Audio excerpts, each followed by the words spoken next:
Bugun Parlamentlararo ittifoqning 150-yubiley assambleyasi doirasida Yangi O'zbekiston davri islohotlar va istiqbollar mavzusida navbatdagi sessiya bo'lib o'tmoqda. Unda gender tengligi, ta'lim, raqamli texnologiyalar va iqtisodiyot sohalari asosiy mavzu qilib olindi.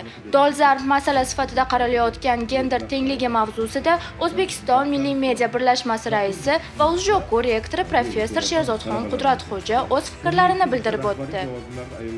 Gender tenglik bu oddiy masala emas.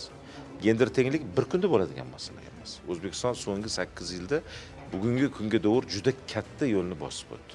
Lekin bu degani hamma ishlar bitdi degani emas. Bir muhim masalaki bugun Olot tumani bo'ladimi, Qo'lliqko'l bo'ladimi, Mo'ynoq bo'ladimi, Mirishkor tumani bo'ladimi, yo Bekobod tumani bo'ladimi? Bugun ayollarimiz bilish kerakki, ular uchun ijtimoiy lift bor, ular uchun hech qaysi davlatda bo'lmagandek imkoniyatlar bor. Biz genderni to'g'ri tushunishimiz kerak. Bugun bu bo'yicha men xohlardim, mana shu juda faol ketyapti Xotin-qizlar qo'mitasi. Mahallalarda ayollarning o'rni bo'yicha ko'p bizda konsultativ, ya'ni maslahatxonalar ko'p bo'lish kerak. Xudo xolasa yaqin 5-10 yilda bu borada ko'p o'zgarishlar bo'ladi.